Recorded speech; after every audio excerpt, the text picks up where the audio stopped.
I have to say, I love a good leadership election. It really goes to show you where, honestly, parties really are at the time of when they can elect a leader. And in many cases, doing that will make or, well, break a party.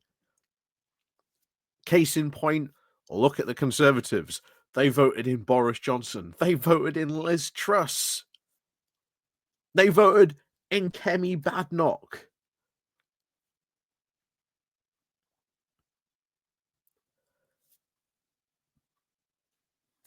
You know, sometimes members of the party or of parties do not make good decisions.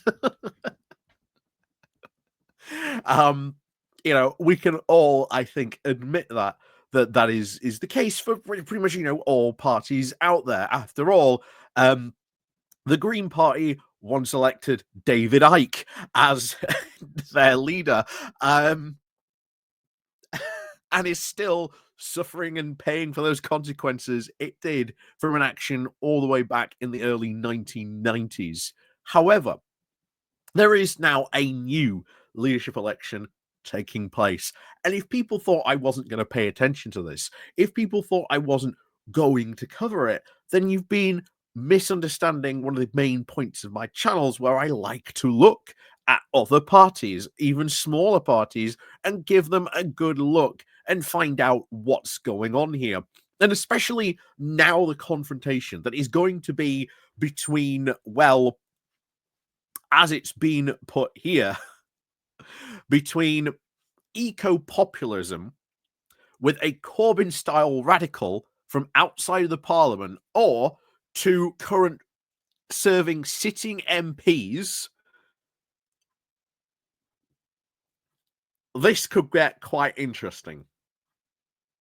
This could get quite interesting very quickly, because you don't actually tend to hear a lot from people in the Green Party really what's going on. And this article in particular really gives an honest impression of what's going on here. And I will say this now. I think Zack's leadership was pretty much sunk yesterday after, well, Caroline Lucas came out and endorsed the two opposite candidates. I think at that point, that's his leadership gone. And for someone who is all about populism, kind of strange that he would take the opposite popular stance and go for a position to remove the UK from NATO, where if you look at NATO membership, it's over 80%. Not a very popular stance, that, Zack, is it? Anyway, I want to dive into this because it gives you some really the deep problems that the party is facing, and the direction, and maybe the catastrophe that if Zack wins, and honestly, part of me does really want him to win, because witnessing the unfolding of him failing spectacularly would honestly be quite interesting.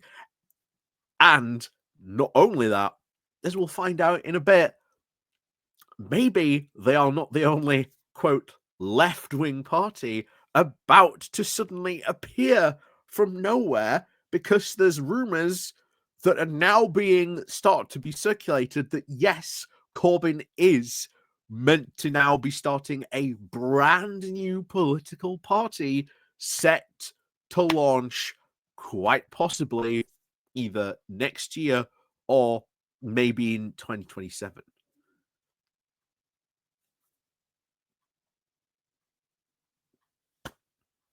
So let's have a look at this, shall we? Anyway, before we do go on into this, please do remember to click the like, the share button, and of course, down below, there are links to my Patreon page, the one donation link called Buy Me Coffee, the YouTube thank you button, and of course, as always, thank you very much to all those people who do help and support the channel. So let's crack on then into this, coming from the House, with the title of The Other Insurgent Party. Should the Greens turn left with eco-populism? Quite frankly, it would be a bit of a disaster if they do this, as we'll see in a moment.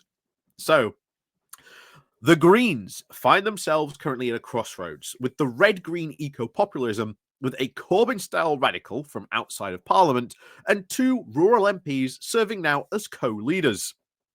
Keir Starmer's leadership of the Labour Party has seen Jeremy Corbyn kicked out, MPs lose the whip over their opposition of the 2-child benefit cap, cuts made to welfare, and a ban on puberty blockers for under 18s. Under 18s? 18s? 18s.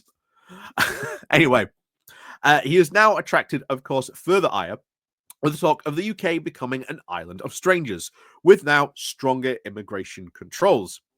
The intent now on defining himself in opposition to Corbynism is now motivated now by the fight of the threat to reform UK to many in Labour. Starmer's approach is, of course, a very uncomfortable necessity, they claim. It isn't, but there are other ways you can find him on numerous things. You don't have to dance and play to his tune, because that's exactly what he wants. But anyway, back to this. But what if, of course, the this affected now on his left flank became a real threat? One, of course, comparable to that of Nigel Farage. The Greens, of course, returned an impressive 4 MPs at last year's general election, but Reform's popularity and have now surged since July, whereas the party leader, headed by Carla Denyer and Adrian Ramsay, has now failed to present an equivalent danger now to mainstream parties. Many Green members were disappointed by the party showing at the May elections, and particularly in the failure to win the West of England mayoralty. And oh boy, were they disappointed by that, because they had been hyping that up, that they were going to win that. The Green Party is now headed for a major reset. Denyer has now taken herself out of the running in the upcoming leadership contest for the nominations to be open on the 2nd of June, and now voting will take place throughout August before a September result. And oh boy, do we get to see some interesting things, because I have thought about doing a video on Zack's anti-NATO stance, and it's ridiculous. The whole reason he's doing it is because he knows that there was a good section of the membership that came from the Stop the War coalition that were very upset when the Greens changed their stance on this. I wonder why he would suddenly be attracted to a position to attract a certain number of votes. I can't help but think what wooed him to this anti-NATO position. Anyway, so far, of course, 2 MPs, Ramsay and Ellie, now currently running as co-leaders, versus now the deputy leader of the London Assembly member, Zack Polanski, a former hypnotherapist who is best known outside the party for once having offered to help a Sun reporter increase her bra size through hypnosis. That is embarrassing. Honestly, that is embarrassing. If people can say that in your tagline about who you are, that's embarrassing. Anyway, and bear in mind, Zach, you do realize, if you do run for a general election, that is an attack line that is going to be brought up against you ad nauseum. And bear in mind, we have seen elections lost because politicians couldn't eat bacon sandwiches correctly. How do you think that might play with the British public? Just as a question for you there. Anyway, Palansky has hoped to win alone, which means he would, of course, have 2 deputies. Critics say that Palansky's leadership would be, of course, an unwise descent now into student politics, but supporters argue his plan is ambitious and the only way to grow the party. Really, ambitious, to be angry and to be shouty. Yeah, really an ambitious strategy, guys. Anyway, while Ramsay and Chowns do both represent rural seats and are seen now to embody the far more environmentally focused, socially conservative tradition in the Greens, Palansky has now positioned himself as a disruptor, going after the urban voters who feel abandoned by the Labour Party, distracted by reform. And there you have just seen how big tent the Green Party really is on the left. What happens when Palansky starts to push, let's say he should win, and push now his disruptor self going after those urban voters? What happens to all those very environmentally focused, socially conservatives in the Greens? Where do they end up going? Do they leave the party? Do they leave your support? Does that create a problem in your Green Party as well? I think it might do.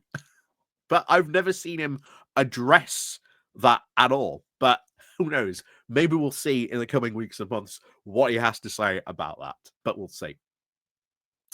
Where are we? So under Denyer and Ramsay, there was, of course, now a balanced approach to both groups. Now, Green members are now being presented with a stark choice.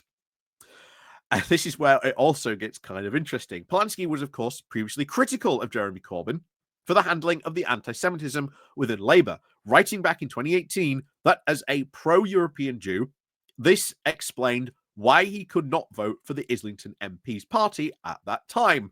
But in a recent interview with Novara Media, he rode back on those comments, calling them, quote, unhelpful. In his current efforts to now try and appeal to former Corbynites, Palansky also has called the UK to leave NATO. Again, a position that, if you look at the polls, has over an 80% approval rating. The only reason he's going after that is because he knows that will win him votes in this leadership contest. Also, I like how, oh yes, as he said here, the quote here, as a pro-European Jew, it explained why he could not vote for the Islington MP's party this time. And in response to that, he just called them, oh, those are just unhelpful. Really? This guy's meant to be a good communicator? I'm just saying, guys, I've heard a lot of you call him a good communicator. Never actually seen it myself. Anyway, Greens Organised, a group launched by the Green Party conference last year, is not officially linked to Palansky's campaign, but the two share activists and an ethos. Oh yeah, totally not linked to his campaign, but just totally been saying in that chat since it started, since its inception, that, oh, wouldn't Zack make a good leader? Yeah, totally not connected. Anyway, it is an anti-capitalist left-wing organization that is aimed now to articulate a bold, slightly confrontational, angrier, out there, much more hard-hitting version of what the Green Party politics are. Has it been successful? I wouldn't say so. Anyway, says, of course, the founding member and core organizer Steve Jackson. Comparisons have, of course, been made to Momentum, the group that propelled Corbyn to Labour leadership, then organising the left internally, pushing now for socialist policies and expanding the party's activist base. Greens Organised has a similarly ambitious about growing the Greens membership and promoting a socialist populist policy platform, communicated in terms of drawing the us versus them contrast between supporters and the elite. Here's the thing, guys, in Greens Organised. The founding principle of the Green Party is not a socialist one. It is an environmentalist one. If you start pushing that socialist policy popular program, what makes you think that many of your members are going to stay on board with that?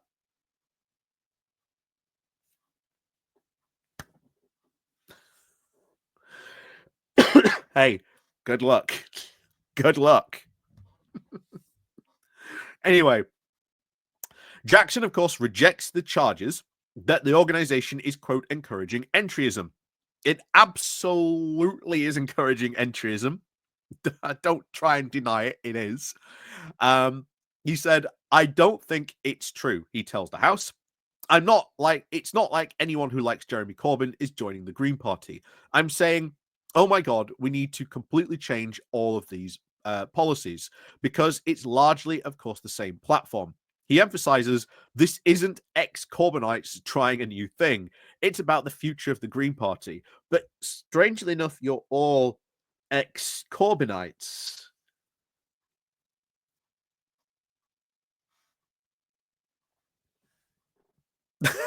I mean,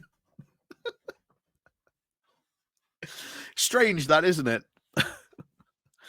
So these, of course, Green activists do aim to try and attract the Labour left voter. However, an initiative that has already been successful, of course, in parts.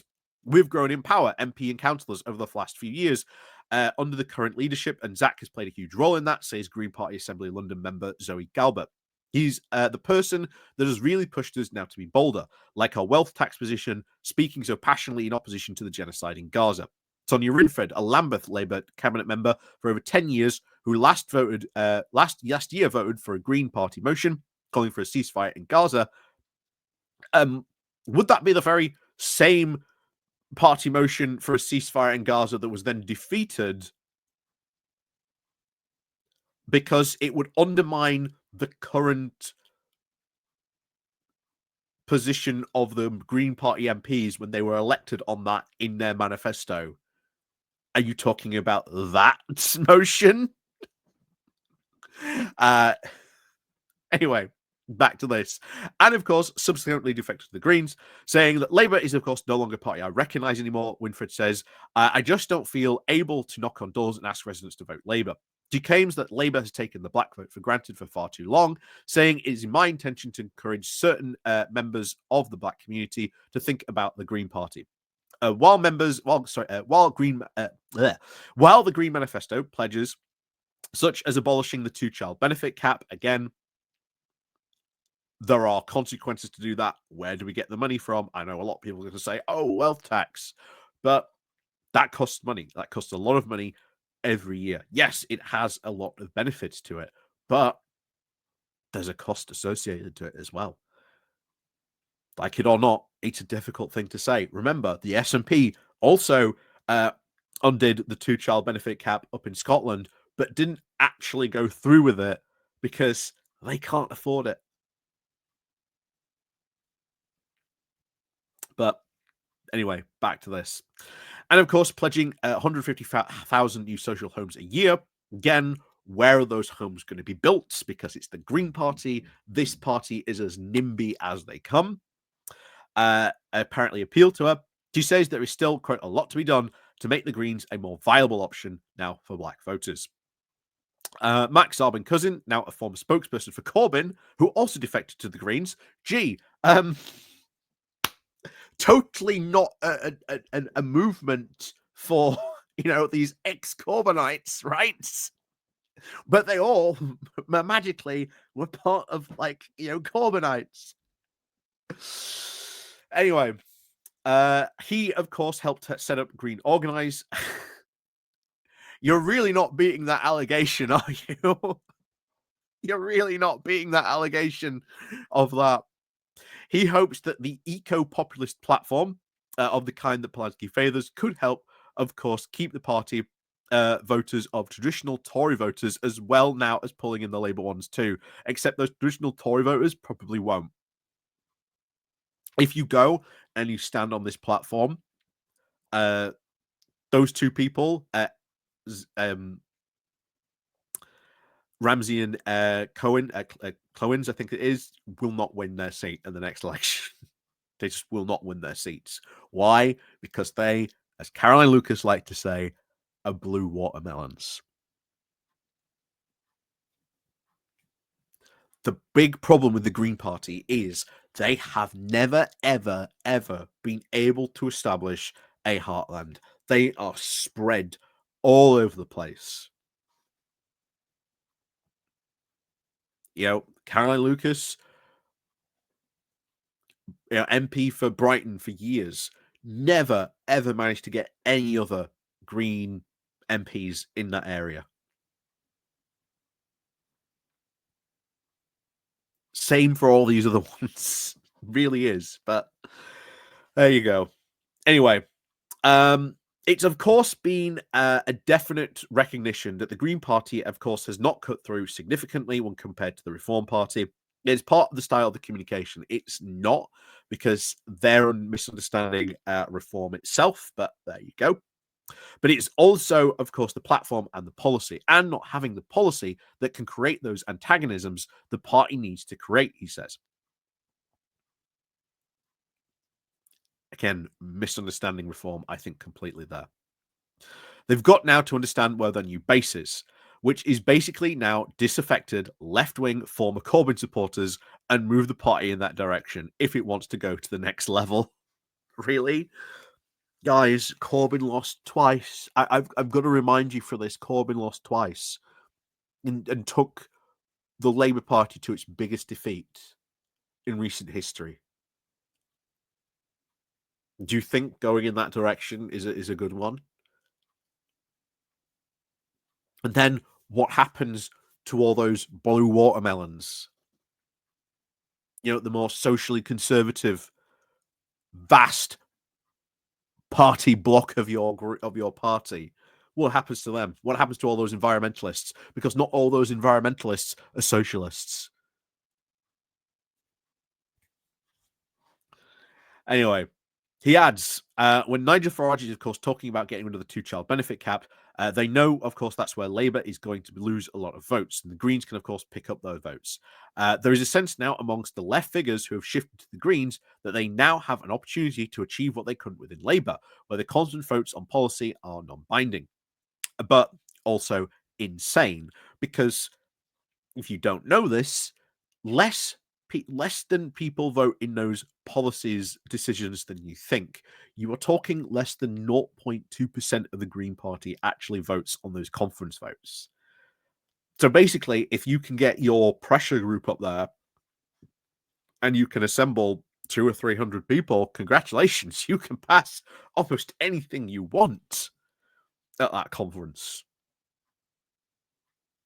That's why, look what happened when you had that, the last year with the Muslim Greens, and what happened, and that it had to, like, one of their only members of the Lords had to come in and try and say, hey, we can't do this because it undermines our current MP's position. Anyway, Zack Cousin argues that Zab Cousin agrees, saying that the Greens are, of course, a genuinely democratic party, so you can get the rules and policy changed with organising.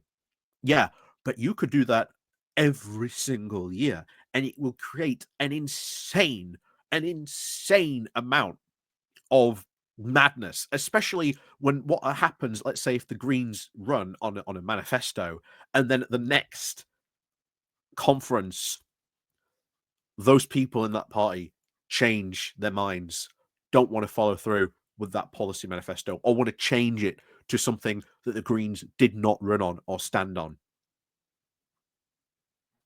Have they ever considered that might be quite a big problem? That's something maybe a lot of people might not consider to be very good. Anyway, particularly, of course, in the context where it continues, where Zack, of course, wins the leadership, all of these things can, of course, change pretty quickly. If we had momentum in Labour Party, which you did have a momentum in the Labour Party, but you all left because, well, when the going got tough, the tough ran away very quickly. The Labour Party that was genuinely democratic, it would, of course, looked very, very different, and you would have still lost. But this is where it also gets very interesting.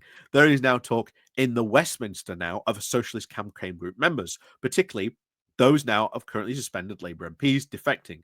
The House is, of course, told that Richard Burden was, of course, in talks with the Greens about joining while suspended from Labour. A source close to the MP does not deny it, but simply says it is, quote, barking up the wrong tree. Zara Sultan and Anne Aspia Begum, I think that's how you say it, are, of course, seen as the most likely candidates now for a defection, particularly if Palansky wins. I think there will come a point where it is just demonstrable now in the interest and the number of MPs now to defect. I think they should, say Jackson's of Greens organise. You know what? If they defect, they should have to run a by-election. And I hate it when an MP defects. I really do. I can't stand it. They should immediately, if they defect to another party, you should have to stand in a by-election. If you lose the whip, I think it should go straight to a by-election. I really do believe that, because I hate it. I hate it absolutely. Even if one were to defect, like someone were to defect to the Labour Party, I would say they should have to stand in a by-election. I do not like it when it happens. I think they should. And I think if they do that, make them stand in a by-election. Make them prove the point. You know, win the seat outright. Don't win on a completely different platform, change your party, and then have to wait for another couple of years before things change. Or before maybe your public gets another chance to vote. So back to this. If the Green Party is, of course, in the right place, then I would hope they would come and join the Green Party. I don't think Zara is, of course, getting the whip back, so she could come over, said Zarbakozim. If, of course, you'd set that first domino in motion where someone loses the whip, then they just defect to the Greens, and then they look like they might keep their seat. They'll start to be, of course, less heavily handed with everyone else. He adds of the Labour leadership. But this is where it gets interesting, because this is the Greens' worst nightmare, especially these type of Greens.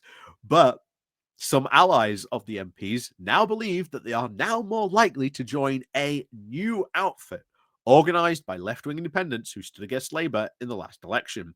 The whole cause is now coming together so that by next year's local elections, even long before that, we are going to have something in place that is very clear. Corbyn recently told a conference of resistance held by the New People's Alliance for Change and Equality. Your left-wing party.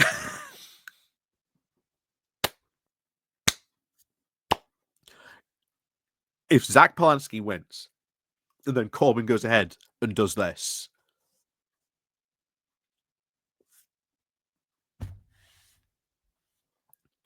I would love to see what happens. Because here's the thing, they're all ex-Corbynites.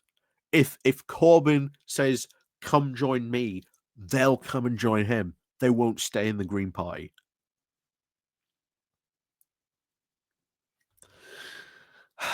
Anyway, let's go on to this. There is, of course, something brewing, confirms a well-placed source who recently quit Labour.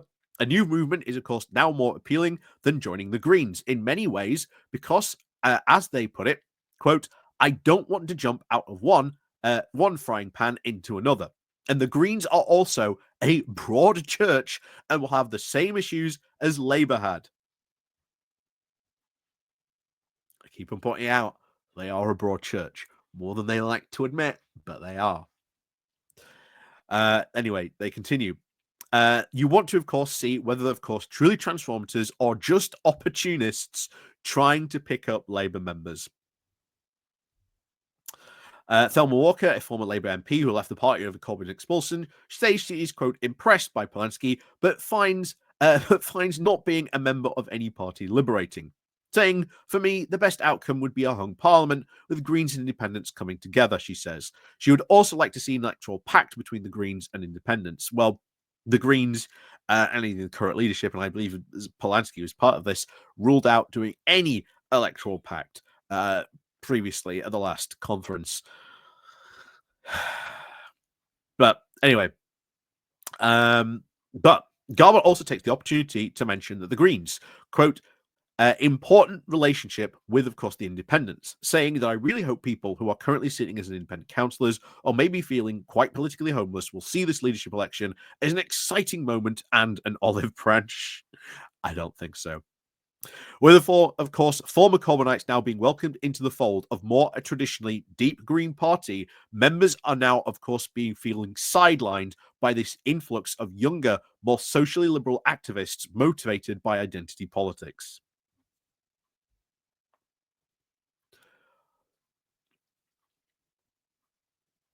What have I just been saying of all this? What happens when all these people either leave, go up, go away, maybe even challenge, maybe even beat Zack? We'll see. So, the party's, of course, internal rowing over the gender lays now bare this dynamic. Since 2021, 40 members of the Green Party's Women's Committee founded to quote defend and extend the rights of women and girls have been suspended or expelled from the party. At least 17 signatories of the gender critical Green Women's Declaration have also faced the same. While Denyer has, of course, been absolute in his support for the pro-trans side of the debate, many believe that Ramsay is now being ambivalent, many for which he's now been criticised online. Palansky is, of course, clear. Anyone who engages in misgendering is transphobic and are not welcome in the Green Party. Greens organised activists also believe that Labour's positioning on the issue has helped now encourage defections, saying it is definitely a push factor from the Labour Party and a pull factor towards the Green Party, says Jackson. We, as quote Green Organised, say our position, which is completely affirming and celebrating the existence of trans people and their rights. Whenever we articulate that, we get lots of praise for it. Whenever people in the Green Party are can't even say it, are equivocal about trans rights, they, of course, rightly, in my opinion, are criticised for that. So what does that say then about if you are coming in, all those more socially conservative, or say conservative liberal, those green watermelons, which there are a fair few of in the party. Are you going to go on a mass expulsion spree and give them all the boots? Do you want to risk doing all that and how that might upset a lot of apple carts? Now, bear in mind, I am with them on that. I do agree with the Greens' organised position on that. But what does that say, again, about the Green Party itself and the broad church that it is? Because I've seen a lot of those arguments from those gender criticals. And all their big argument is like, we don't want to talk about this, you know, this gender ideology anymore. All we want to go talking about is back to environmental concerns. That's what we want to talk about. That is why the Green Party was founded. That's going to be a big problem in the Green Party, and it's going to create even more problems for them in the future. So, those who have, of course, been expelled or suspended for their views on gender feel that they have been now robbed of their chance to stand. There are a number of women who probably would have liked to run if they hadn't been removed from the party, says one expelled member. Shara Ali, who, of course, won the court case last year, based on a basis of discrimination on his gender critical belief, says that he's been expelled from the party. The Green Party is now broken, and many of the activists who have now faced persecution due to their gender critical beliefs will attest, he tells the House. And this is a court case that is going to have huge ramifications on the Green Party. Huge ramifications on the Green Party, as we'll also be getting into in a bit as well. So Ali has, of course, instructed his lawyers to take the party to court now for unlawful discrimination for the second time. He is also now exploring a legal recourse to have his membership reinstated, enabling now to stand for leadership. And as he said, back in 2021, he garnered 21% of the first preferences. That is a good result. What does that say about the Green Party? That a guy like this can run on 21%. Are there deeper problems in the party than a lot of the members would like to admit, and hate the fact that when someone like me shines a spotlight on them, they don't like it? But that is something if you are in the Green Party, I think you should be worried about that. I think you should be very worried about that this guy can run and garner 21% of the vote. Anyway, back to this. So, of course, he said back in 2021, he garnered over 21% of the first preferences and would seek to, of course, run on a strongly gender-critical platform again, emphasizing the scientific objectivity in the policy and the prioritization now of freedom of speech as a way of doing politics differently, Ali says. Whether they are, of course, gender-critical Green councillors are now also rumoured now to be interested in now standing now for the leader. One expelled member says that Ali is probably now the most prominent person in the party for the moment of the movement of the gender-critical for them to coalesce around. Like many gender-critical Greens, however, Ali has voiced support for Ramsay and Chowns' ticket. He said, I've spoken to many colleagues who say that they will leave the party if Zack is elected. The expelled member also adds, it is just hollow, shouty student politics. I don't think it represents professionalism. Honestly, I would say that as well. That is how Zack really does come across. Hollow, shouty student politics. Is that really a way to run a political party? Has that ever worked as a political strategy in the UK? No, hasn't. But hey, by all means, if he wins, prove me wrong. Prove me wrong. But if he doesn't, oh boy, am I going to become a thorn in his side? Anyway, with, of course, the Greens now holding 859 seats across over 108 councils, Garbutt, of course, insists the party has now dramatically improved its operations in the last decade. Alongside the elections now for leader and deputy leader, all posts on the executive committee, the GPX, are now, of course, up for grabs. Particularly, of course, attention is being paid now to the external communications coordinator, a voluntary role currently held by ex-MEP Molly Scott Cato, with comms now seen by Green Organise as a key weakness. Another area now for potential reform is funding. With strict rules on funding, the party currently relies on membership subs and money now from elected members who donate part of their income to either local or regional party staff for salaries. And this has created, this funding issue has created should we say, a massive north-south divide between the Green parties, because you get the parties down south who are flushed with cash, absolutely flushed with cash, and then you get the more northern ones that are absolutely in dire scrapes, begging for scraps for anything they possibly can get a hold of.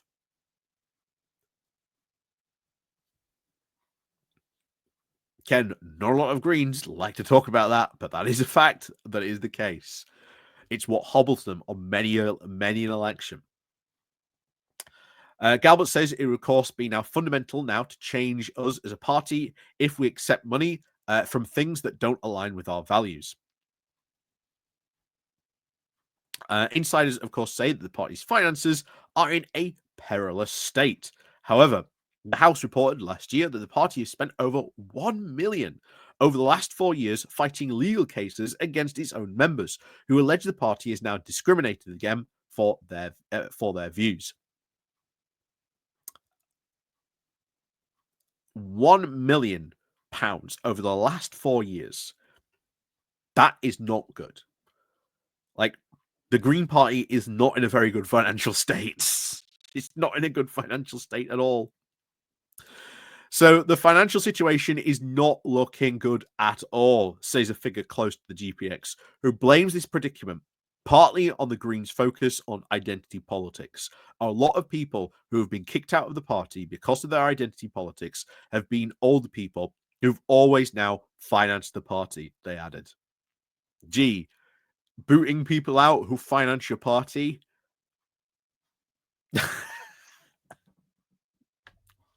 Why are the Greens in such a bad financial position? Anyway, the House have, of course, since learned that the GPX has also withheld membership fees, known as capitations, from flowing into local parties, as is now constitutionally required. The payments of the 2022 and 2023 capitations to local parties were suspended indefinitely by the GPX to now secure the party's financial position in light of the legal challenges and reduced income. In an email sent now to local party chairs and the treasurers before the general election, seen by the House, GPX chair John Norton announced that further to the suspension, these payments would be cancelled altogether. That is not good. So, Labour's, of course, finances, pardon me, rely partly on, of course, unaffiliated trade unions, as well as taking some of its activists. Could, of course, the Greens be persuade its unions now to break ranks?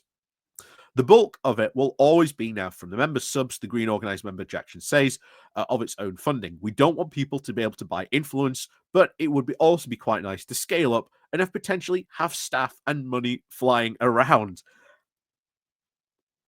And I think the Greens have pretty much shown you cannot rely on just membership subs. You cannot rely on that. You cannot rely.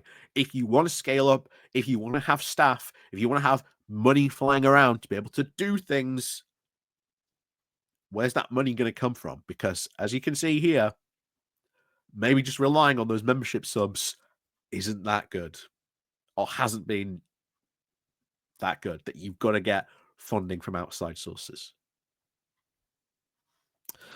So on the possibility of unions affiliating now to the Greens, he said, hopefully some of them will get there quite soon, because it certainly doesn't seem like their affiliations with Labour are doing them any good. Labour have just passed one of the biggest pro-union bills ever. And you're saying that their affiliation with Labour aren't doing them any good?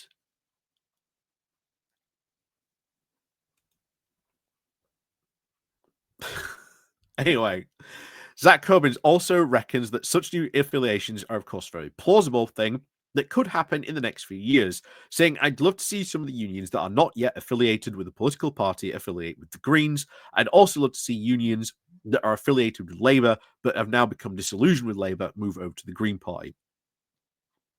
How are you going to do that? What do you intend to do? Do you intend to become a mass pro-union movement?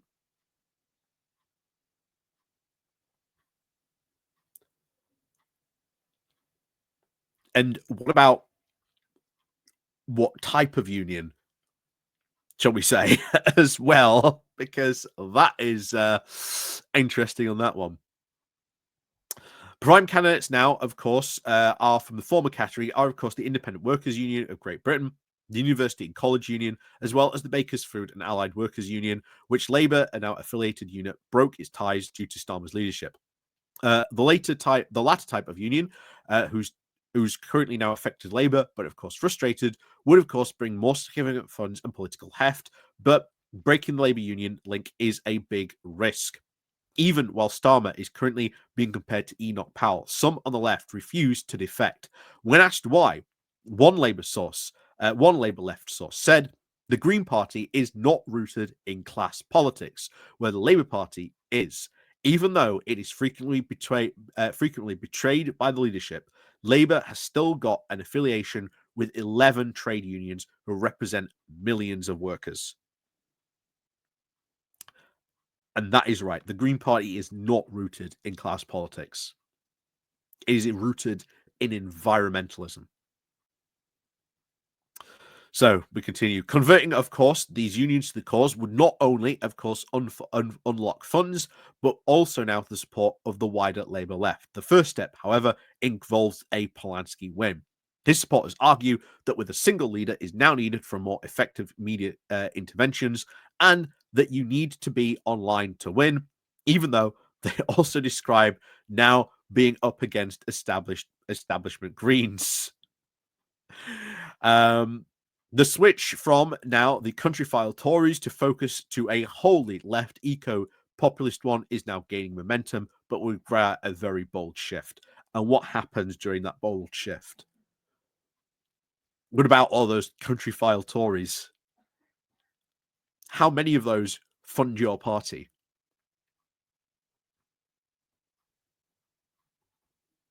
Just a question, just a question you might want to ask. So yeah, this leadership election is going to be interesting.